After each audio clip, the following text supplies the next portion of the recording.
দুনিয়াতে আল্লাহ তাআলা প্রত্যেক পাপীকে শাস্তি দেয় না। দুনিয়াতে আল্লাহ তাআলা প্রত্যেক জালেমকে শাস্তি দেয় না। দুনিয়াতে আল্লাহ তাআলা প্রত্যেক অপরাধীকে শাস্তি দেয় না। কিন্তু কসম আল্লাহর, এটা মনে রাখতে হবে, দুনিয়াতে আল্লাহ তাআলা প্রত্যেক পাপীকে ছেড়েও দেয় না।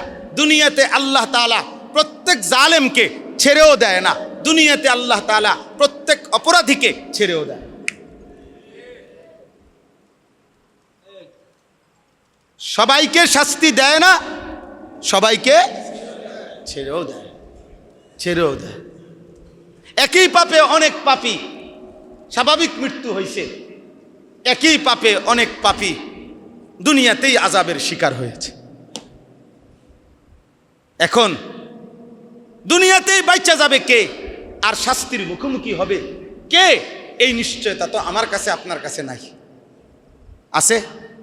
অতএব আল্লাহর নাফরমানি থেকে, স্বাভাবিক কমন সেন্স, স্বাভাবিক যুক্তিতেই আল্লাহর নাফরমানি থেকে বেঁচে থাকা দুনিয়াতেও এজন্য জরুরি যে যদি আমার উপরে আযাব আসে, ওর উপরে আসে নাই বুঝলাম, ওর উপরে আসে নাই, এই রাস্তাই তো সেই রাস্তা। মনে করেন যেই রাস্তাতে দিনের পর দিন শত শত গাড়ি নিরাপদেই গন্তব্যে যায়, এটা অ্যাক্সিডেন্ট করলো কা? এটাই তো সেই ফেরি, যেই ফেরিতে শত শত গাড়ি পার হইল, এই বাসিটা ফিরে গেল কা?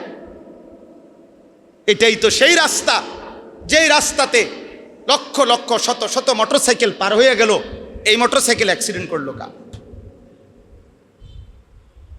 বলে।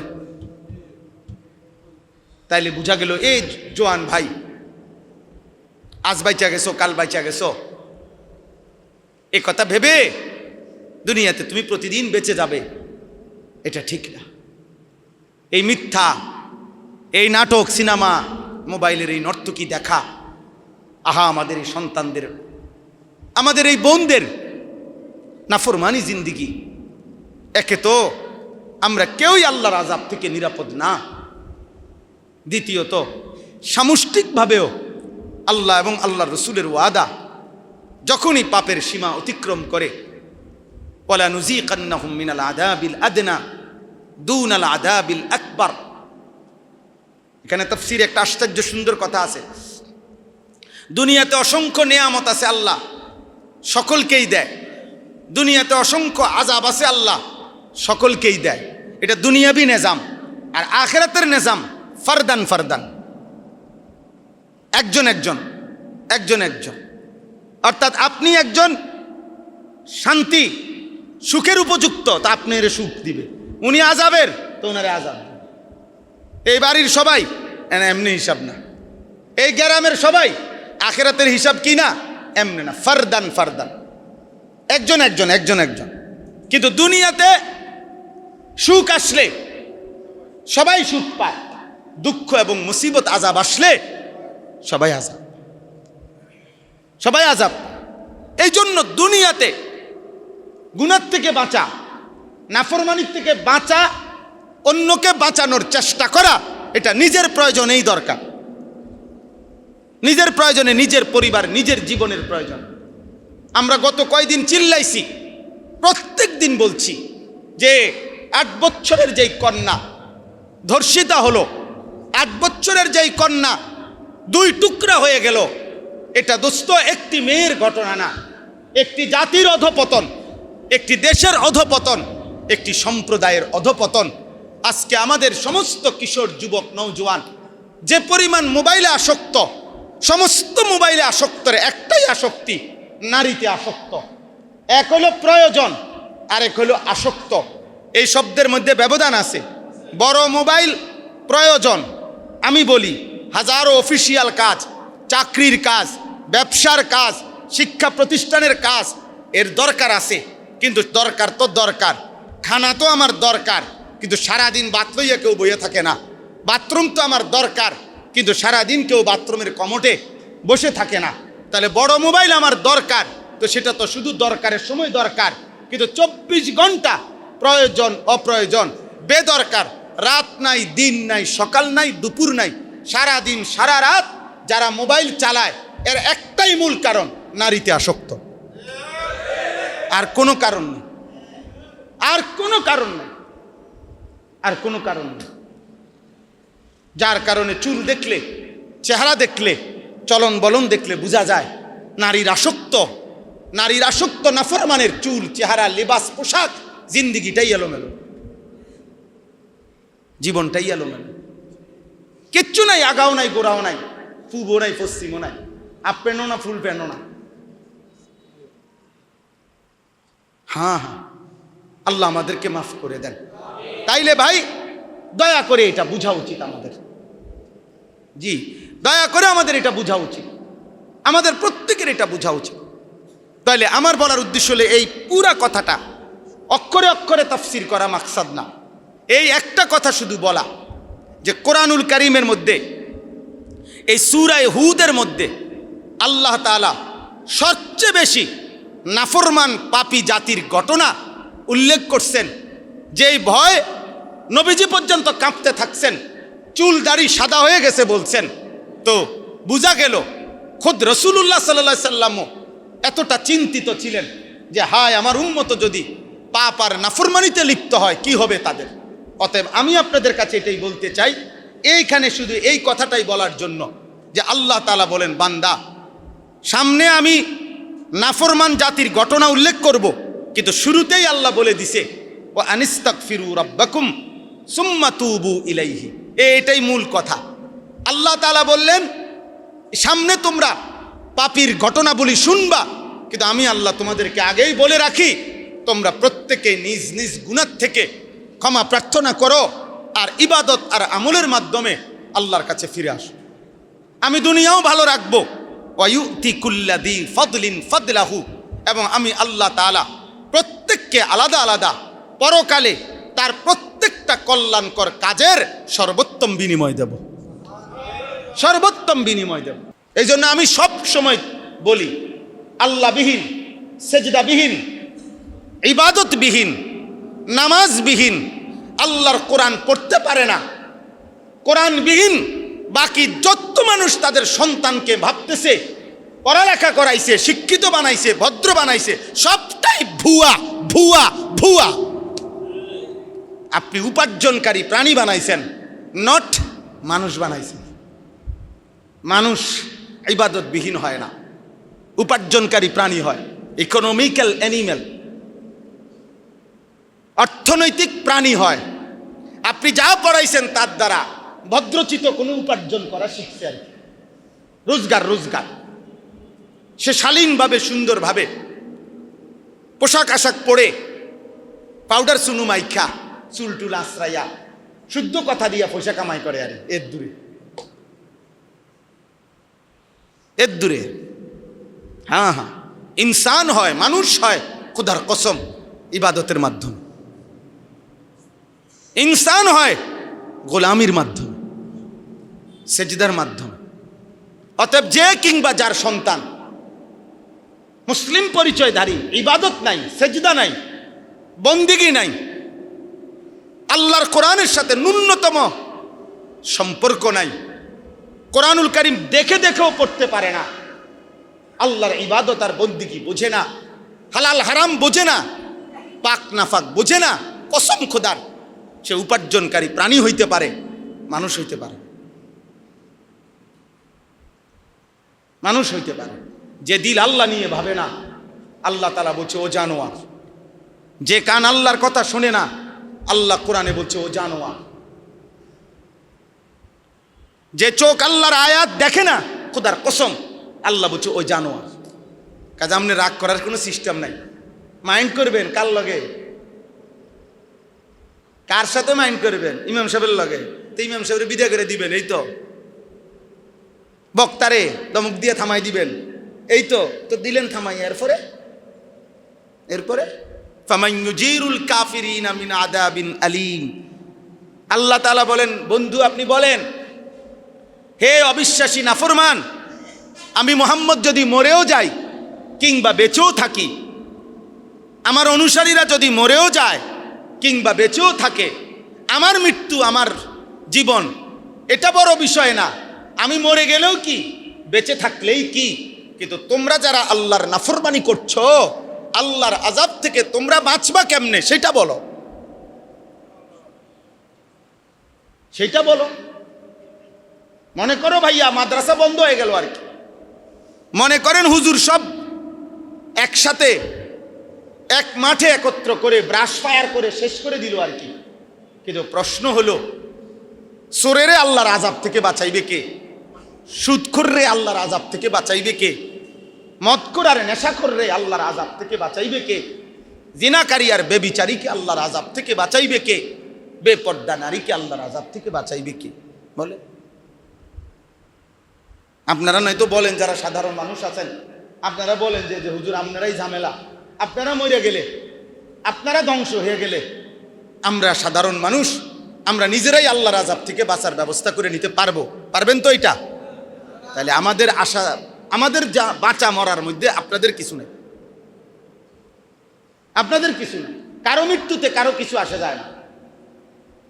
আল্লাহ নবী সাল্লাল্লাহু আলাইহি সাল্লাম ওনার ছেলের ইন্তেকালের দিন বলছে যে সাবধান, আমার সন্তান মারা গেছে ঠিক আছে, কিন্তু মনে রেখো পৃথিবীর সময়ের কোনো পরিবর্তন, সূর্যের কোনো পরিবর্তন, চন্দ্রের কোনো পরিবর্তন কারো মৃত্যুতে হয় না। বরং আব্দুল কাদের জিলানী যখন মৃত্যুবরণ করছে তখনও সময় চলমান। ফেরাউন আর নমরুদ যেদিন মারা গেছে সেদিনও সময় চলমান। আনুগত্য কিংবা অবাধ্য কোনো কারণেই সময় থামে না, থামে। ইমানদার কিংবা নাফরমান কারো মৃত্যুতেই কি থামে না? সময় থামে। সূর্য থামে না, চন্দ্র থামে না, রোদ বৃষ্টি থামে না। অ্যাক্সিডেন্ট কিংবা দুর্ঘটনা কোনো কিছুতেই পরবর্তী যাত্রীরা থামে না, পিছনের গাড়ি চলতেই থাকে, পিছনের গাড়ি চলতেই থাকে। অতএব আলহামদুলিল্লাহ আপনারা যারা আসছেন প্রত্যেকের কাছে আমার প্রথম কথা এটা, এই ইসলাহি মাহফিল এটা শুধু একটি মাহফিল না, এটা একটা ফিকির, এটা একটা মেহনত, এটা একটা ধারাবাহিক প্রচেষ্টা, এটা ধারাবাহিক মেহনত, এটা লাগাতার মেহনত।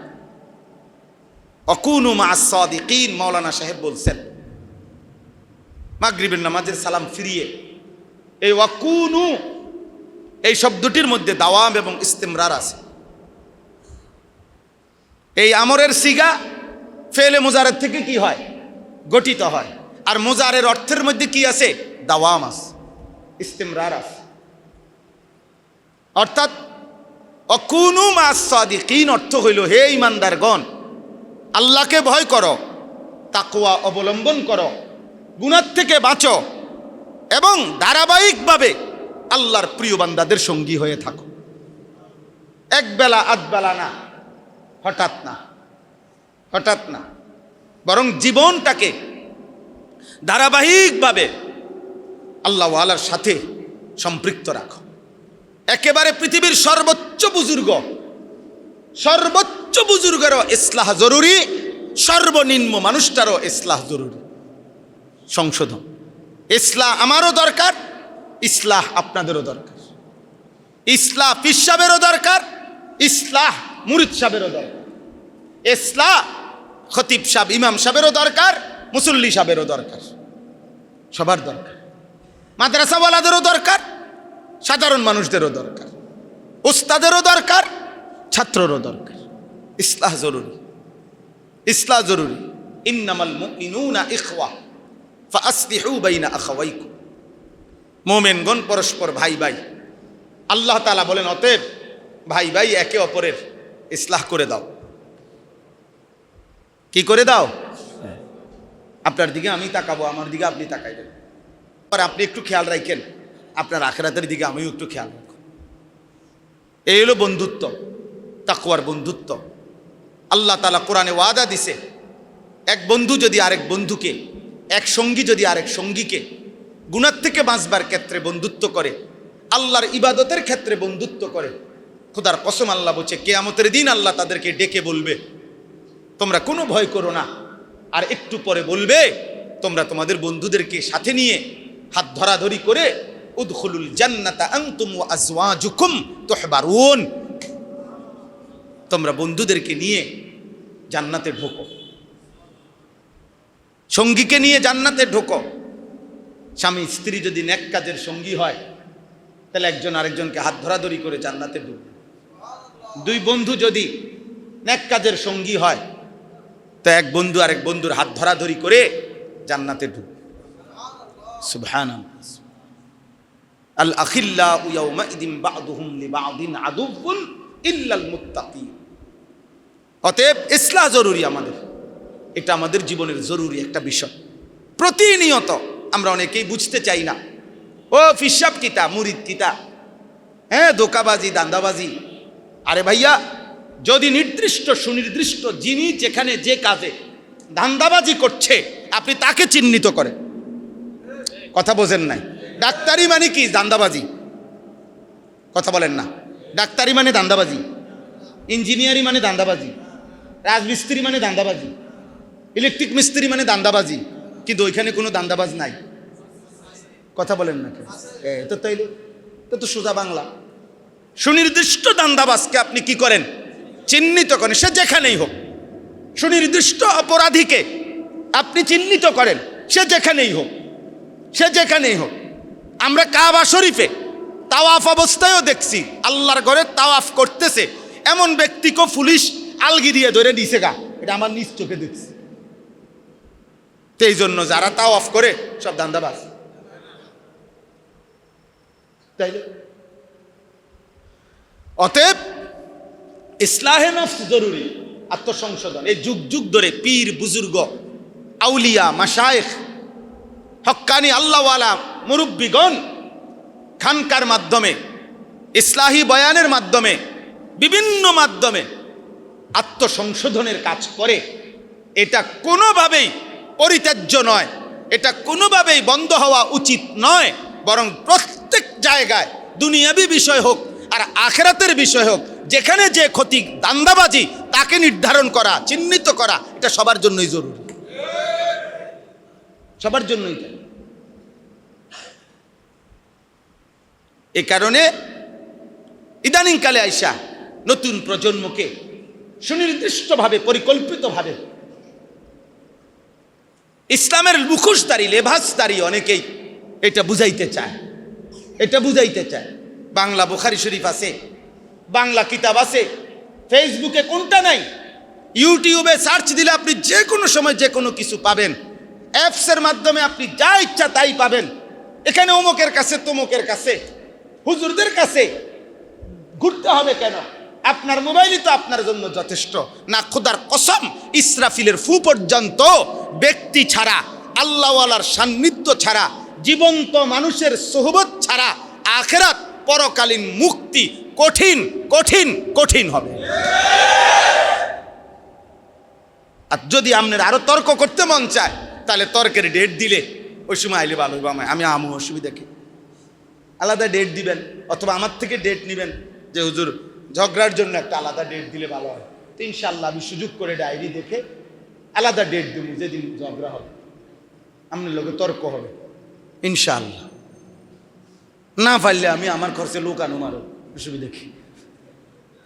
আমি নিজে না পারলে আরো লোক আনুম, অসুবিধা কি? আপনিও লোক আনবেন। অতএব ইসলাহ জরুরি। ইসলাহ কি বলেন না? এই শব্দটি মাসদার, শব্দ মূল। অতএব এখানের মধ্যে দুইটা জিনিস দুই পাশে থাকতে হবে। একদিকে হলো যিনি ইসলাহ করবেন, আরেক দিকে হলো যিনি ইসলাহ হবেন। যিনি ইসলাহ হবেন, একজন হবে মুসলিহ, আরেকজন হবে মুসলাহ।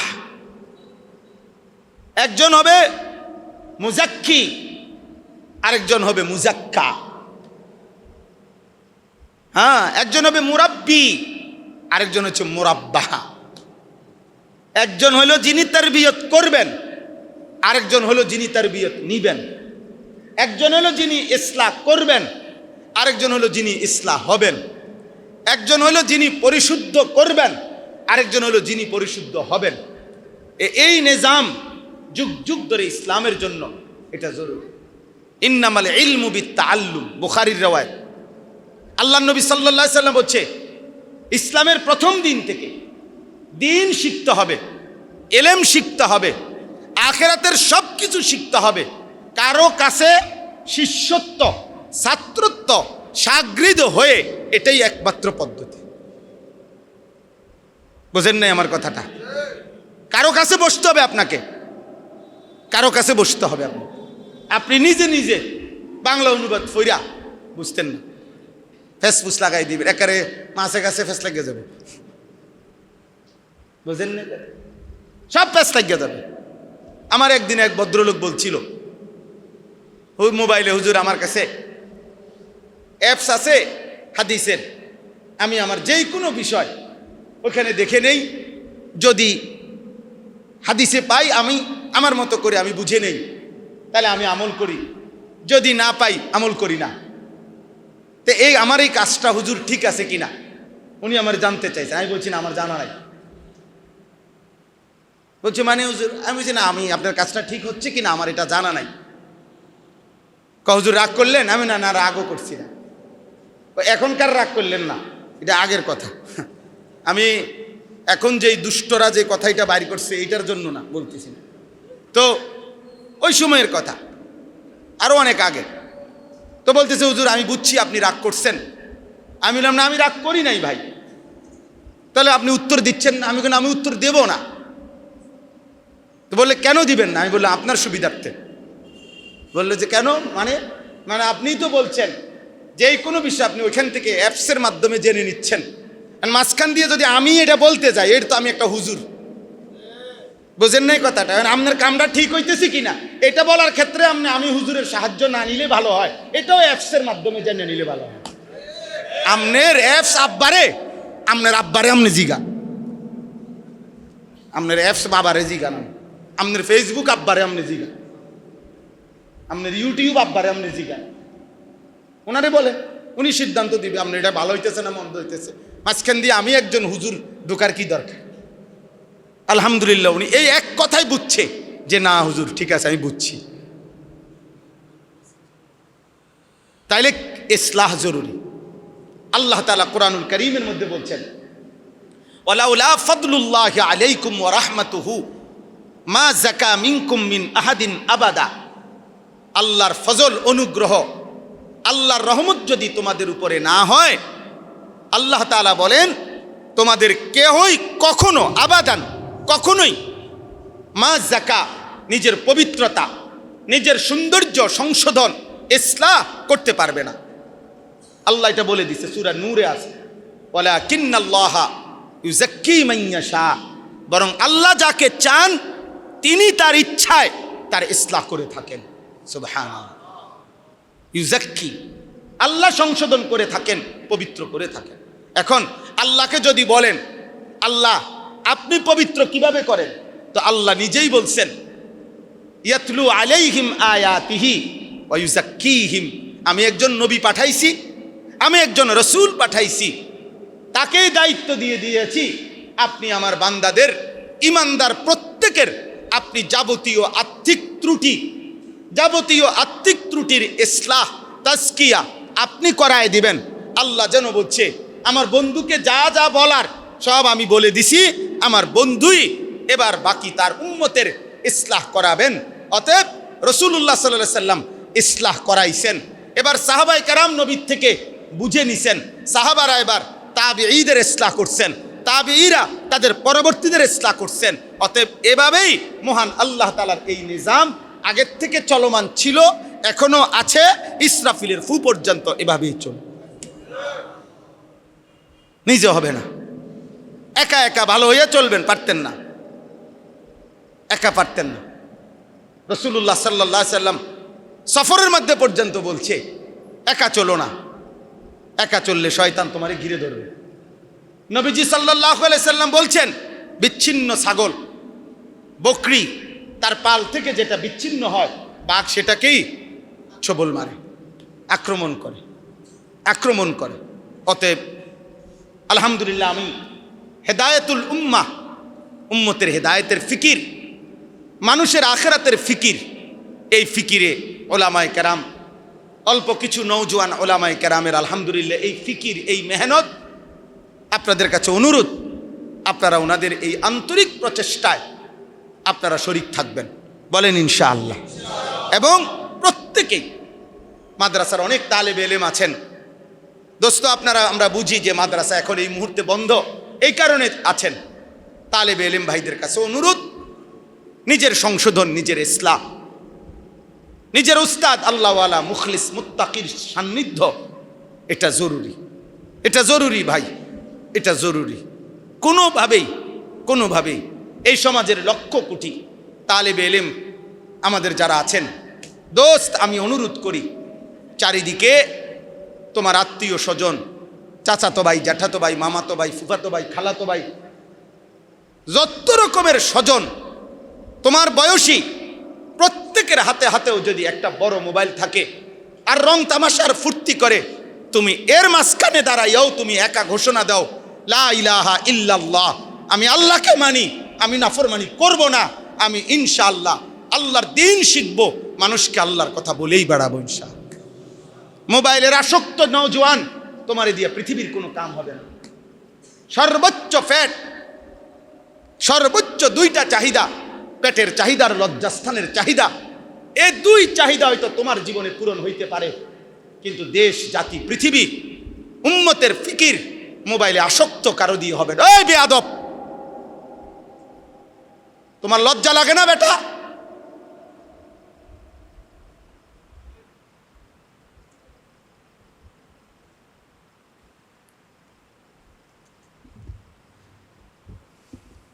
এতগুলো মানুষের সামনে, আলেম ওলামার সামনে, ওর মতো মোবাইলে ভিডিও করতেছে, দাঁড়ায়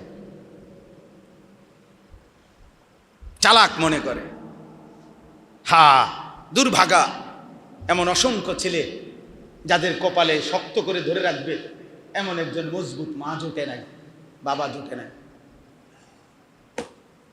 এক মানুষের জীবনের সবচেয়ে বড় দুর্ভাগ্য, একজন মজবুত অভিভাবক জোটে না, যার কারণে 14 বছর বয়স, 16 বছর বয়স, মাত্র 16 বছর উঠতি বয়স, টিনেজ, কিশোর, মাত্র ছোট, এই 14 বছরের নাফরমান এত বড় নাফরমান যে খোদার 365 দিনের এক বছরে একদিনও ফজরের নামাজ একদিনও পড়ে নাই। হায় বদনসিব, তোর কপালে থুতু, থুতু তোর কপাল, দুর্ভাগ্য তোর কপাল। এমন একজন মা জুটলো না, এমন একজন বাবা জুটলো না, এত কম বয়সে 365 দিন নাফরমান, আল্লাহকে কোনোদিন ফজরের সেজদা দেয় না। কে তার মা, কে তার বাবা, কই তার অভিভাবক, তার আখেরাত কোথায়? বলেন চাচা। আমি তো আল্লাহর কসম করে বলতে পারি, মসজিদে বসে আমার যখন বিবাহ করেছি, আমার প্রথম যে 2টা ছেলে মেয়ে হয়েছে, তখনও আমার মা আমার ফজরের নামাজের জন্য নিয়মিত আমাদেরকে ঘন্টা পিটাইয়া স্কুলের যে বেল ফিটে এরকম রোমে রোমে আমরা 5 ভাই 3 বোনকে মা আমার ফজরের নামাজের জন্য উঠাইতেন। মা আজীবন যতক্ষণ পর্যন্ত দরজা না খুলছে, বাইরে না হইছে, অতক্ষণে টুং টুং টুং টুং টুং টুং করে বেল ফিটতো মা। কত সময় মারে বলতাম, মা উঠছি, আপনার বেল ফিডন বন্ধ করেন, উঠে লাইছি মা কইতো না ফুত, শোয়ার থেকে উঠে লাইছি কইলে হইতো না, উঠো, দরজা খোলো, লাইট ধরাও, বাইরও, অজুর জন্য বাইর হইতাম। তারপরে মা থামছে। আজও মায়ের বয়স 75 হবে, 70-এর মতো হবে, এখনো এই বয়সে বৃদ্ধা মা আছে। আমার আব্বা নাই, মা আছে, বয়স্ক মানুষ এখনো। আমি বহু মাহফিলে এটা বলছি, আজও আমার মা আমার ঘরে কথা হইলে জিগায়, এই 2 কথা তো আমারে জিগায়, ফুত নমাজ শুনি, এটা জিগায় বই মা। আর ফুত চাইও তুমি কত ওয়াজ করো, মায়ের কত মতো কয়, মানুষের লগে টাকা পয়সা লইয়া ঝামেলা করো না। শতবার বলছে মা আমারে, হাজার বার কইছে, বহুবার কইছে এই কথা মা। ফুত চাইও মানুষের লগে টাকা পয়সা লইয়া ঝামেলা করো। আলহামদুলিল্লাহ, আল্লাহ আমাদের সব মাকে মাফ করে দেন, আল্লাহ আমাদের সব বাবাকে মাফ করে দেন। দুর্ভাগ্য ওই সন্তানের। 24 ঘন্টা যে মোবাইল নিয়েই ব্যস্ত। কার মতো চুল রাখছে জানে না, কার মতো পোশাক পরছে জানে না, সারাদিন কোথায় কাটায় জানে না, হাসে কেন জানে না, কাঁদে কেন জানে না, কেন আড্ডা দিতেছে তাও জানে না, এত নারী এত নর্তকী মোবাইলে কেন দেখতেছে তাও জানে না।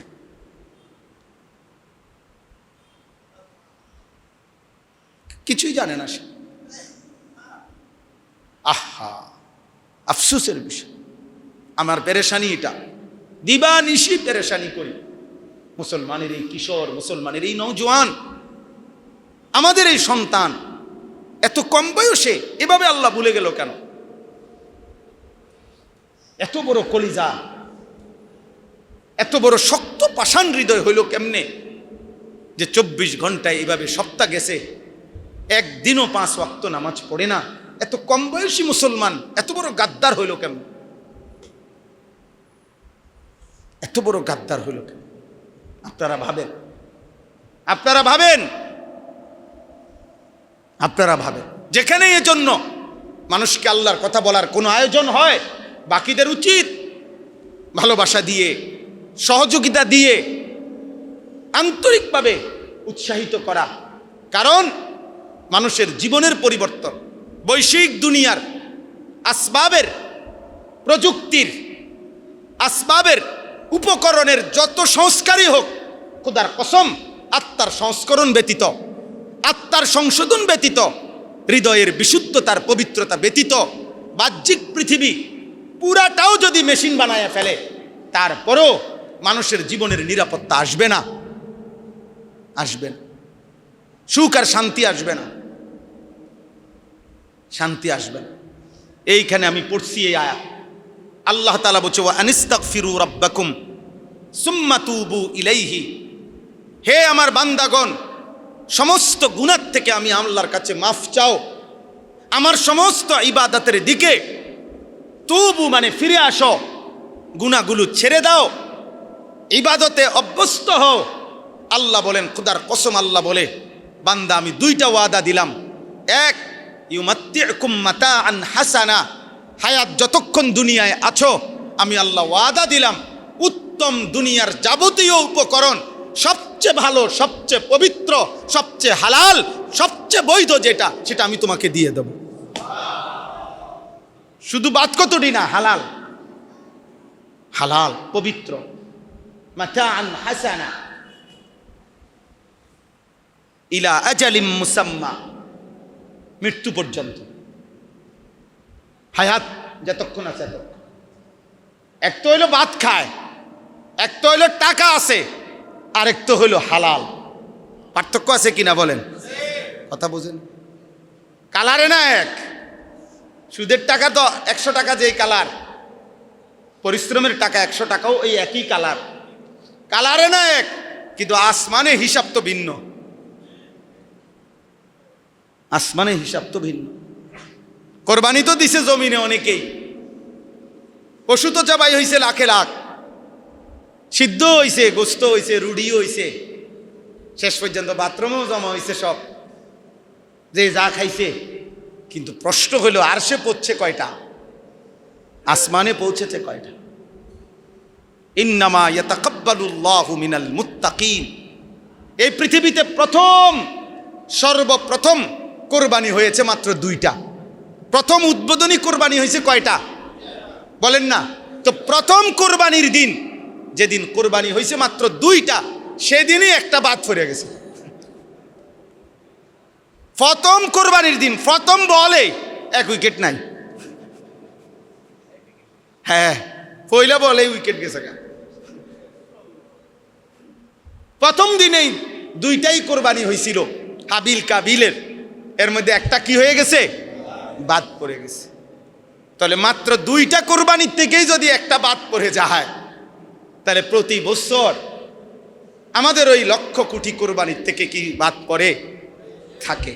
এখন বাদ পড়ে কোনটা, থাকে কোনটা, টিকে কোনটা, এটার ভিত্তি ইন্নামা ইয়াতাকাব্বালুল্লাহু মিনাল মুত্তাকিন।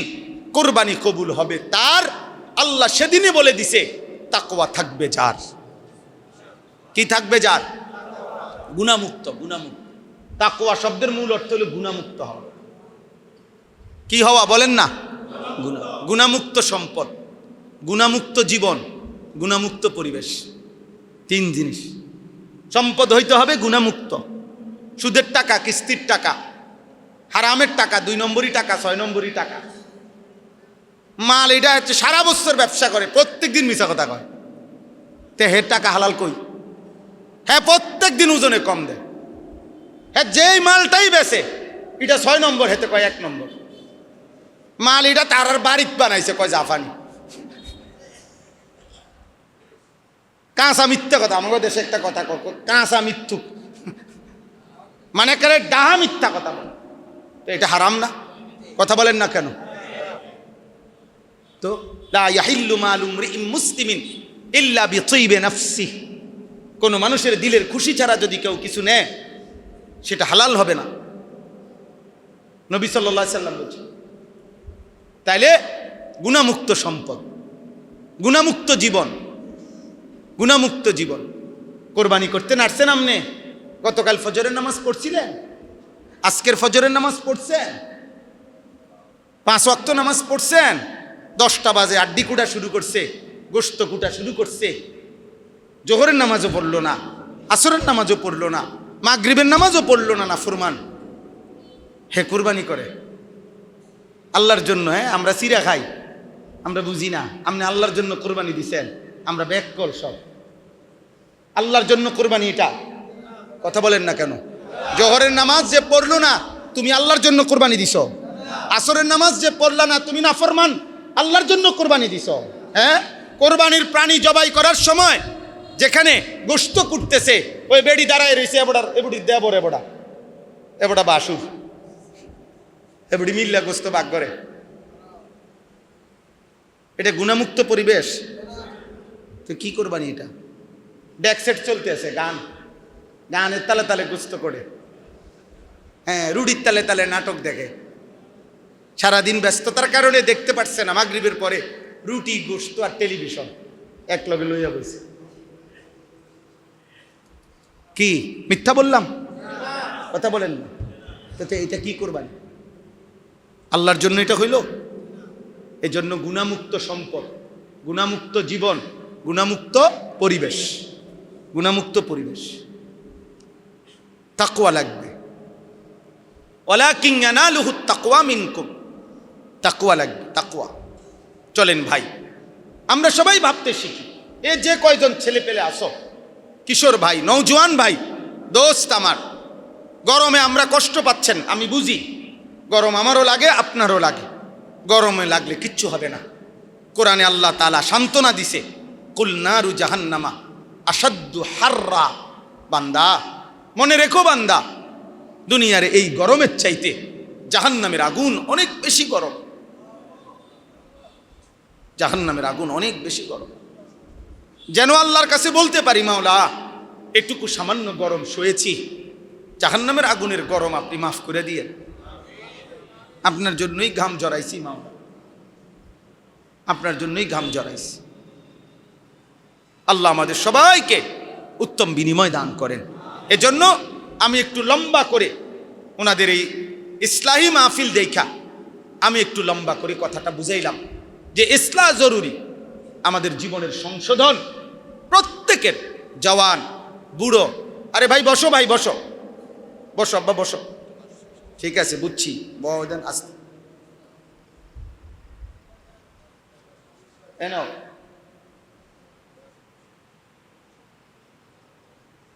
হ্যাঁ ঠিক আছে, বসো। তো ইসলাম আমাদের জরুরি। কোরআনুল কারীমের মধ্যে এই সূরা, আমি যেই সূরার থেকে আয়াত পড়ছি, এই সূরার মধ্যে আছে আশ্চর্য সুন্দর আয়াত, আমি আপনাদেরকে দেখাই।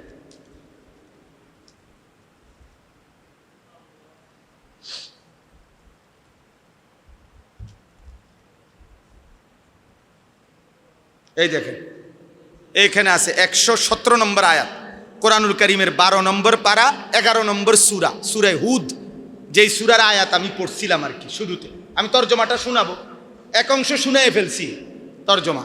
এখানে একটা আয়াত আছে, ওয়ামা কানা রব্বুকা লিয়ুহলিকাল কুরা বিযুলমিন ওয়া আহলুহা মুসলিহুন।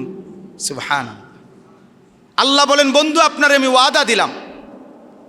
ওয়াদা দিলাম আপনার কাছে, যেই অঞ্চলের অধিবাসীগণ ইসলাহ করতে থাকে, নিজেদের সংশোধনের ফিকির রাখে, আমি আল্লাহ ওয়াদা দিলাম, আমি আল্লাহ ওই সম্প্রদায়, ওই জাতিকে আমি ধ্বংস করব না। আপনার ওয়াদা দিলাম। যা যদি কি জারি থাকে, ইসলাম, ভুল হবে, গুনাহ হবে, হোঁচট খাবেই, আবার ঘুরে দাঁড়াইতে হবে। মানে আপনাদের আমরা গুনাহ হবে না এটা না, গুনাহ হবে। এক হলো গুনাহ হওয়া, আর এক হলো গুনাহ করা, এক কথা না। এক হলো ফিসলা খাওয়া, আর এক হইলো প্যাকের মধ্যে উঠতে থাও, এত উড়ে না, এইতে উড়ে না। বুঝেন না কথা? তাহলে এইটা তো না, ফিসলা তো খাবেই মানুষ, আবার ঘুরে দাঁড়াবে। গুনাহ তো হবেই, পাপ তো হবেই আমার আপনারও, কিন্তু আবার ঘুরে দাঁড়াইতে হবে। এই ঘুরে দাঁড়ানোর নামই দুইটা, ইস্তেগফার এবং তাওবা। ঘুরে দাঁড়ানোর নাম কি বলেন না? যখনই গুনাহ হবে তখনই ইস্তেগফার এবং তাওবা, ইস্তেগফার এবং তাওবা। অর্থাৎ এক নাম্বার হলো যা হলো তার জন্য ক্ষমা প্রার্থনা করা, মাগফিরাত চাওয়া। দুই নাম্বার হলো পুনরায় মজবুতির সাথে ইবাদতে লেগে যাও। ইস্তেগফার হলো পিছনের গুনাহ ক্ষমা চাওয়া, তাওবা হলো নতুন উদ্যমে ইবাদতে লেগে যাও। এটা হলো হাকিকত। ইস্তেগফার এবং তাওবার তিন জিনিস একত্র হলে ইস্তেগফার এবং তাওবা পূর্ণ হয়। এক, পিছনে যা গুনাহ হয়েছে ছেড়ে দেওয়া। দুই, আর করবে না এ কথার দৃঢ় সিদ্ধান্ত দেওয়া। তিন, লজ্জিত আর অনুতপ্ত হয়ে মাফ চাও, মাফ চাও। এই জন্য আমরা কিতাবে স্পষ্ট তাফসিরে আছে, বুজুর্গানে দিন বলছে, যে ব্যক্তি মূলত গুনাহ থেকে ফিরে নাই এবং ফিরবার কোনো চেষ্টাও তার মধ্যে নাই, অথচ মুখে সে বলতেছে আস্তাগফিরুল্লাহ, মুখে সে বলতেছে তওবা তওবা, মুখে সে বলতেছে আতুবু ইলাইহি, বুজুর্গানে দিন বলেন তাওবাতুল কাজ্জাবিন, এটা মিথ্যাবাদীর তওবা, মিথ্যাবাদীর তওবা। তুই মিথ্যুক বেটা, তুই বাটপার বেটা, বাট। হে পকেটে বিড়ি মেস দুনোটা পকেটে, হেইতে মুনাজাতের মধ্যে কয় আস্তাগফিরুল্লাহ রাব্বি, ডোলে, হুজুরের লগে ডোলে, আর ওইনে গেলে আমরা বিড়িটা দাঁড়ায়। বুঝলেন না? এখানে মাত্র কইয়া গেল আসরের মুনাজাতের মধ্যে আস্তাগফিরুল্লাহ, দুইটাই নাইমেই প্রথমটাই টেলিভিশনের সামনে চা দোকানে গিয়া প্রথম তাকাইয়ে কিও আর বালা কিছু নাই, হ্যাঁ আর বালা কিছু না, মানে এর থেকে নিকৃষ্ট নাচ আরো জঘন্য আরো কিছু আসেনি, এটা দে। এরম নাচ তো আমরা বাড়িতে দেখি, এটা দে, আরো মারাত্মকটা দে। নাউজুবিল্লাহ। এটা ইস্তেগফার? এটা তওবা? এটা আসলে গুনাহ মাফ চাওয়া? তাহলে এই আয়াতগুলো এবার শুনেন তরজমা, তাইলেই আমার কথা শেষ। সূরা হুদ, আমি যেই সূরাটা পড়েছিলাম 11 নম্বর সূরা, 11 নম্বর পারায় শুরু হয়েছে, 12 নম্বর পারায় গিয়া শেষ হয়েছে। কোরআনুল কারীমের 114টি সূরার মধ্যে অত্যন্ত গুরুত্বপূর্ণ একটি সূরা, সূরা হুদ। একজন নবীর নাম হুদ, একজন কিসের নাম? নবীর নাম। আল্লাহ তাআলা এই পৃথিবীতে আদম আলাইহিস সালাম থেকে নিয়ে এই পর্যন্ত পৃথিবীতে সবচেয়ে শক্তিশালী মজবুত দেহ, সবচেয়ে দীর্ঘ দেহ, মজবুত দেহ বিশিষ্ট মানুষ বানাইছেন যেই জাতি, এই জাতি ছিল এই নবীর জাতি, কওমে আদ, আদ জাতি। আলাম তারা কাইফা ফাআলা রাব্বুকা বিআদ ইরামা যাতিল ইমাদ আল্লাতী লাম ইউখলাক মিসলুহা ফিল বিলাদ। এ আল্লাতী লাম ইউখলাক মিসলুহা ফিল বিলাদ, আল্লাহ বলেন জমিনে পৃথিবীতে আমি তাদের মতো কোনো মানুষ আর কখনো বানাই নাই, এই আদ জাতির মতো। এরকম একটি মজবুত, লম্বা, দীর্ঘদেহী, সুঠাম, অত্যন্ত শক্তিশালী একটা জাতি ছিল, আদ জাতি। আল্লাহ তাআলা যাদেরকে এই পৃথিবীতে সৃষ্টি করেছিলেন, তো ওই জাতির নবীর নাম ছিল কি? হুদ আলাইহিস সালাম। ওই নবীর নামে হচ্ছে এই সূরাটা। আচ্ছা, কোরআনুল কারীমের মধ্যে 25 জন নবী এবং রাসূলের নাম আছে। কতজন? তন্মধ্যে 5 জন নবীর অনুসারীদের ব্যাপারে কোরআনে সবচেয়ে বেশি বর্ণনা আছে, যেই 5 জন নবীর অনুসারীদেরকে আল্লাহ তাআলা এই পৃথিবীতে সবচেয়ে ভয়ানক আযাব নাফরমানির কারণে দিয়েছেন। সেরকম নবীর হলো 5 জন। কয়জন? নূহ আলাইহিস সালাম একজন, হুদ আলাইহিস সালাম দ্বিতীয় জন, সালেহ কওমে সামুদের যিনি নবী ছিলেন সালেহ আলাইহিস সালাম তৃতীয় জন, লূত আলাইহিস সালাম চতুর্থ জন, শুআইব আলাইহিস সালাম পঞ্চম জন। এই 5টি জাতি হোক, কারেন্ট চলে যাক, অসুবিধা ইচ্ছে হোক, আপনি ওয়াজ শেষ হোক। আগেই তো সিদ্ধান্ত হয়েছে যে গরমে অসুবিধা হইব না, তো আর কি।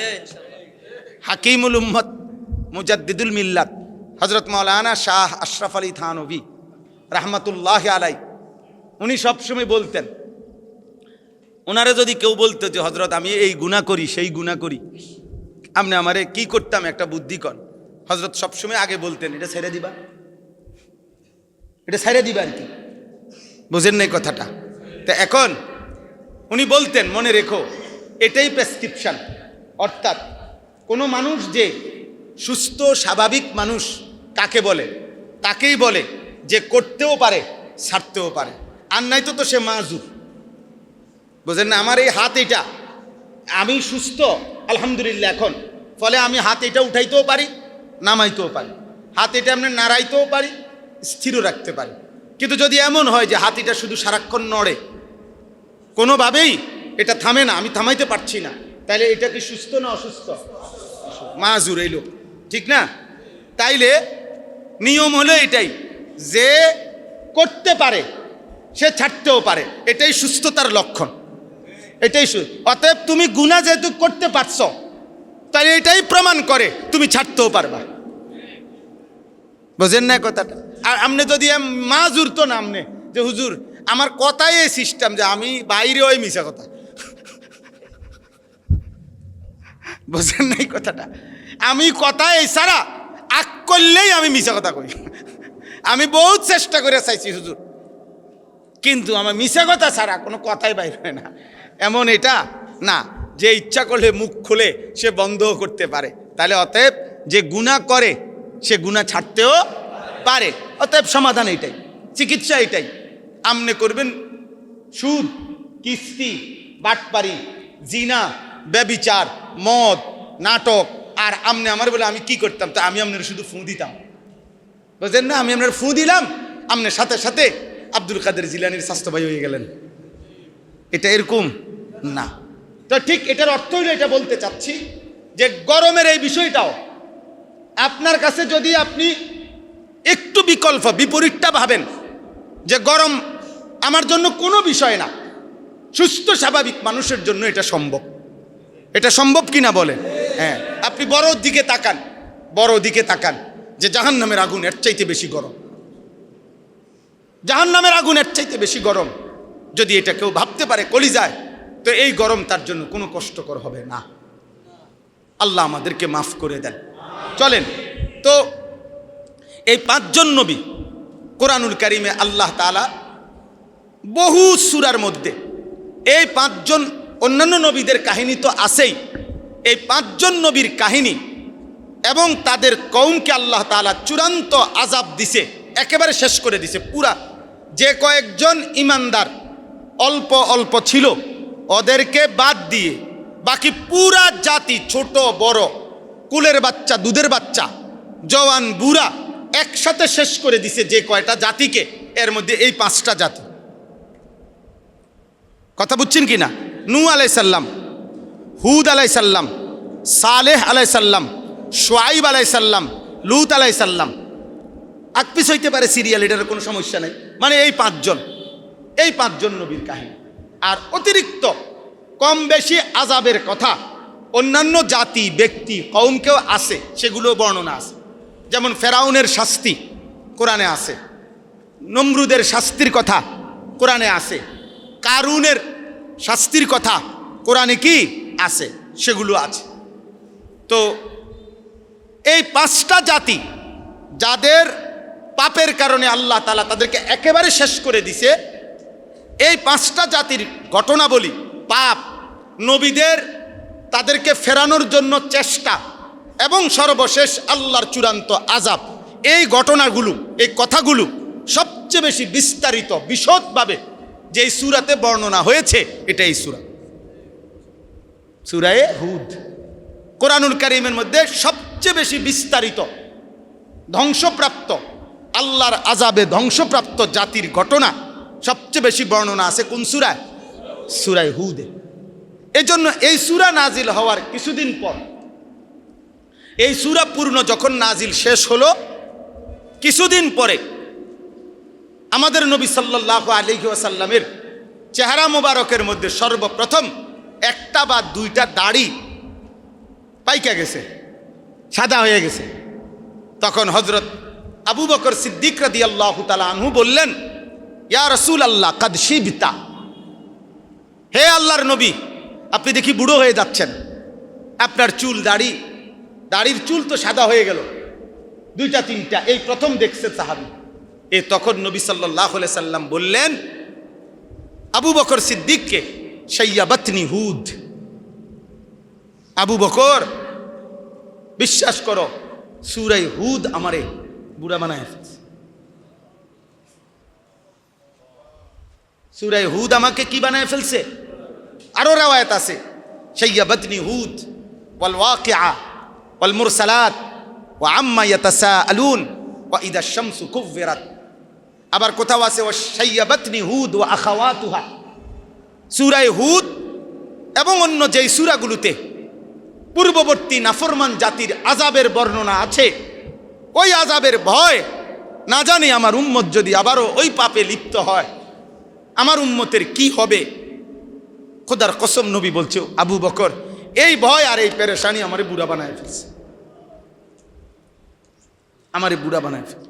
আহা, আমার জাতীয় যদি, আমার কওম, আমার উম্মত যদি নূহের মতো, তার জাতির মতো নাফরমানি করে, আমার উম্মতের কি হবে?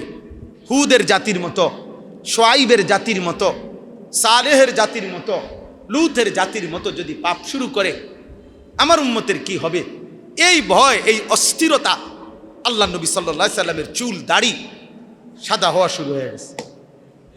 এজন্য এক মুসলমান হিসাবে আমাদের জন্য এটা জরুরি বুঝা, ভাইয়া, এই পৃথিবীতে আল্লাহ তাআলা সেই নূহ আলাইহিস সালামের জামানাত থেকে আবহমান কাল আল্লাহ তাআলা এই নমুনা এই পৃথিবীতে বারবার দেখাইছেন যে বান্দা, একটা জরুরি কথা এই আপনারা সবাই মনে রাখেন, আল্লাহ তাআলার চূড়ান্ত প্রত্যেকের পৃথক পৃথক বিচার, শান্তি এবং শাস্তি, জান্নাত কিংবা জাহান্নাম, প্রত্যেকের আলাদা আলাদা, একজন একজন, এটা আল্লাহ তাআলা চূড়ান্ত ফয়সালা দেবেন হাসরের মাঠে।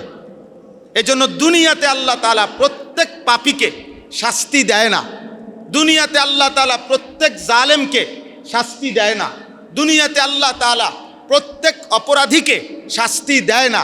কিন্তু কসম আল্লাহর, এটা মনে রাখতে হবে, দুনিয়াতে আল্লাহ তাআলা প্রত্যেক পাপীকে ছেড়েও দেয় না, দুনিয়াতে আল্লাহ তাআলা প্রত্যেক জালেমকে ছেড়েও দেয় না, দুনিয়াতে আল্লাহ তাআলা প্রত্যেক অপরাধীকে ছেড়েও দেয়। সবাইকে শাস্তি দেয় না, সবাইকে ছেড়েও দেয়, ছেড়েও দেয়। একই পাপে অনেক পাপী স্বাভাবিক মৃত্যু হয়েছে, একই পাপে অনেক পাপী দুনিয়াতেই আযাবের শিকার হয়েছে। এখন দুনিয়াতেই বাঁচা যাবে কে, আর শাস্তির মুখোমুখি হবে কে, এই নিশ্চয়তা তো আমার কাছে আপনার কাছে নাই, আছে? অতএব আল্লাহর নাফরমানি থেকে স্বাভাবিক কমন সেন্স, স্বাভাবিক যুক্তিতেই আল্লাহর নাফরমানি থেকে বেঁচে থাকা দুনিয়াতেও এজন্য জরুরি যে যদি আমার উপরে আযাব আসে, ওর উপরে আসে নাই, বুঝলাম, ওর উপরে আসে নাই। এই রাস্তাই তো সেই রাস্তা, মনে করেন যেই রাস্তাতে দিনের পর দিন শত শত গাড়ি নিরাপদেই গন্তব্যে যায়, এটা অ্যাক্সিডেন্ট করলো কা? এটাই তো সেই ফেরি, যেই ফেরিতে শত শত গাড়ি পার হইল, এই বাসিটা ফিরে গেল কা? এটাই তো সেই রাস্তা, যেই রাস্তাতে লক্ষ লক্ষ শত শত মোটরসাইকেল পার হয়ে গেল, এই মোটরসাইকেল অ্যাক্সিডেন্ট করলো কা? বলে। তাইলে বুঝা গেল এই জোয়ান ভাই, আজ বাইচা গেছো, কাল বাইচা গেছো, এ কথা ভেবে দুনিয়াতে তুমি প্রতিদিন বেঁচে যাবে, এটা ঠিক না। এই মিথ্যা, এই নাটক, সিনেমা, মোবাইলের এই নর্তকী দেখা, আহা আমাদের এই সন্তানদের, আমাদের এই বোনদের নাফরমানি জিন্দিগি। একে তো আমরা কেউই আল্লাহর আযাব থেকে নিরাপদ না, দ্বিতীয়ত সামষ্টিকভাবেও আল্লাহ এবং আল্লাহর রসুলের ওয়াদা যখনই পাপের সীমা অতিক্রম করে, ওয়ালা নুযীকান্নাহুম মিনাল আযাবিল আদনা দুনাল আযাবিল আকবার। এখানে তাফসীরে একটা আশ্চর্য সুন্দর কথা আছে। দুনিয়াতে অসংখ্য নেয়ামত আছে, আল্লাহ সকলকেই দেয়। দুনিয়াতে অসংখ্য আযাব আছে, আল্লাহ সকলকেই দেয়। এটা দুনিয়াবি নিজাম। আর আখিরাতের নিজাম ফারদান ফারদান, একজন একজন, একজন একজন। অর্থাৎ আপনি একজন শান্তি সুখের উপযুক্ত, তা আপনি এর সুখ দিবে। উনি আযাবের, তো ওনারে আযাব। এই বাড়ির সবাই এমনি হিসাব না, এই গ্রামের সবাই আখিরাতের হিসাব কি না, এমনি না, ফারদান ফারদান, একজন একজন, একজন একজন। কিন্তু দুনিয়াতে সুখ আসলে সবাই সুখ পায়, দুঃখ এবং মুসিবত আযাব আসলে সবাই আযাব, সবাই আযাব। এই জন্য দুনিয়াতে গুনাহ থেকে বাঁচা, নাফরমানির থেকে বাঁচা, অন্যকে বাঁচানোর চেষ্টা করা, এটা নিজের প্রয়োজনেই দরকার। নিজের প্রয়োজনে, নিজের পরিবার, নিজের জীবনের প্রয়োজন। আমরা গত কয়দিন চিল্লাইছি, প্রত্যেক দিন বলছি যে 8 বছরের যেই কন্যা ধর্ষিতা হলো, 8 বছরের যেই কন্যা 2 টুকরা হয়ে গেল, এটা দোস্ত একটি মেয়ের ঘটনা না, একটি জাতির অধপতন, একটি দেশের অধপতন, একটি সম্প্রদায়ের অধপতন। আজকে আমাদের সমস্ত কিশোর যুবক নওজোয়ান যে পরিমাণ মোবাইলে আসক্ত, সমস্ত মোবাইলে আসক্তের একটাই আসক্তি, নারীতে আসক্ত। এক হলো প্রয়োজন, আর এক হলো আসক্ত। এই শব্দের মধ্যে ব্যবধান আছে।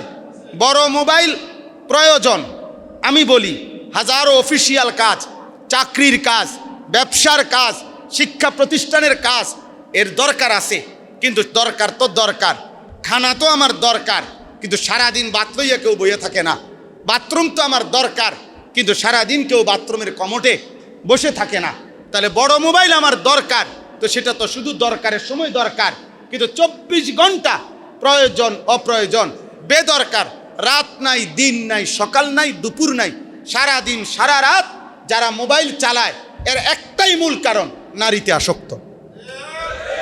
আর কোনো কারণ নেই, আর কোনো কারণ নেই, আর কোনো কারণ নেই। যার কারণে চুল দেখলে, চেহারা দেখলে, চলন বলন দেখলে বোঝা যায় নারীর আসক্ত। নারীর আসক্ত নাফরমানের চুল, চেহারা, লেবাস, পোশাক, জিন্দিগিটাই এলোমেলো, জীবনটাই এলোমেলো। কিচ্ছু নাই, আগাও নাই, গোড়াও নাই, পূবও নাই, পশ্চিমও নাই, হাফ প্যান্টও না, ফুল প্যান্টও না। হ্যাঁ হ্যাঁ, আল্লাহ আমাদেরকে মাফ করে দেন। তাইলে ভাই দয়া করে এটা বোঝা উচিত আমাদের, জি দয়া করে আমাদের এটা বোঝা উচিত, আমাদের প্রত্যেকের এটা বোঝা উচিত। তাইলে আমার বলার উদ্দেশ্য হলো এই পুরা কথাটা অক্ষরে অক্ষরে তাফসীর করা মাকসাদ না, এই একটা কথা শুধু বলা যে কোরআনুল কারীমের মধ্যে, এই সূরা হুদের মধ্যে আল্লাহ তাআলা সবচেয়ে বেশি নাফরমান পাপী জাতির ঘটনা উল্লেখ করছেন, যেই ভয় নবীজি পর্যন্ত কাঁপতে থাকছেন, চুল দাড়ি সাদা হয়ে গেছে বলছেন। তো বোঝা গেল খোদ রাসূলুল্লাহ সাল্লাল্লাহু আলাইহি সাল্লামও এতটা চিন্তিত ছিলেন, যে হায় আমার উম্মত যদি পাপ আর নাফরমানিতে লিপ্ত হয় কি হবে তাদের। অতএব আমি আপনাদের কাছে এটাই বলতে চাই, এইখানে শুধু এই কথাটাই বলার জন্য যে আল্লাহ তাআলা বলেন, বান্দা সামনে আমি নাফরমান জাতির ঘটনা উল্লেখ করব, কিন্তু শুরুতেই আল্লাহ বলে দিছে ও আনিস্তাগফিরু রাব্বাকুম সুম্মা তুবু ইলাইহি। এটাই মূল কথা। আল্লাহ তাআলা বললেন সামনে তোমরা পাপীর ঘটনাবলী শুনবা, কিন্তু আমি আল্লাহ তোমাদেরকে আগেই বলে রাখি তোমরা প্রত্যেকে নিজ নিজ গুনাহ থেকে ক্ষমা প্রার্থনা করো আর ইবাদত আর আমলের মাধ্যমে আল্লাহর কাছে ফিরে আসো। আমি দুনিয়াও ভালো রাখবো, ওয়ায়ুতি কুল্লাযী ফাদলিন ফাদলাহু, এবং আমি আল্লাহ তাআলা প্রত্যেককে আলাদা আলাদা পরকালে তার প্রত্যেকটা কল্যাণকর কাজের সর্বোত্তম বিনিময় দেব, সর্বোত্তম বিনিময় দেব। তাহলে আজকে ঈদ পরবর্তী আপনাদের কাছে আমার এই কথা, আপনারা প্রত্যেকেই কিশোর ভাই, যুবক ভাই, বয়স্ক বাবা, দুই কথা আপনারা বুঝলেন। এক, আমাদের প্রত্যেকের আত্মসংশোধন জরুরি, জরুরি কিনা বলেন? ইসলাহ আমাদের জরুরি কিনা? অতএব এই ইসলাহি মাহফিল, এই হেদায়েতুল উম্মাহ পরিষদ, এটা টিকে থাকা উচিত। বলেন টিকে থাকা উচিত কিনা? আমাদের একে সহযোগিতা করা উচিত কিনা বলেন? আর দ্বিতীয় হলো আমাদের প্রত্যেককে এটা মনে রাখতে হবে, গুনাহ এবং পাপ দুনিয়াতেও আল্লাহর শাস্তির কারণ, আখিরাতেও আল্লাহর কি শাস্তির কারণ। আর দুনিয়াতে সবার উপরে শাস্তি আসে না, কিন্তু সবাইকে ছেড়েও দেওয়া হয় না। তো যারে ছাড়ে দিল না, যারে শাস্তিটা দুনিয়াতে দিল, সে যদি হই আমি, তো বাকিরা বাঁচলে আমার লাভ কি? কথা বোঝেন নাই? যদি সমস্ত মানুষ জান্নাতে যায়, আমি একজন শুধু যদি জাহান্নামী হই, তো বাকিদের জান্নাতে যাওয়ার দ্বারা আমার কি লাভ? তাহলে পৃথিবীর সব মানুষও যদি বেঁচে যায় আর পাপের কারণে যদি আমি আযাবের মুখোমুখি হই, তো বাকিদের বেঁচে যাওয়ার দ্বারা আমার কি লাভ? অতএব আমি আমার স্বার্থে, আমার নিরাপত্তার জন্য দুনিয়া আখিরাতের গুনাহ থেকে বাঁচা দরকার। আল্লাহ তাআলা আমাদেরকে তৌফিক দান করেন, আল্লাহ তাআলা আমাদেরকে কবুল করে নেন।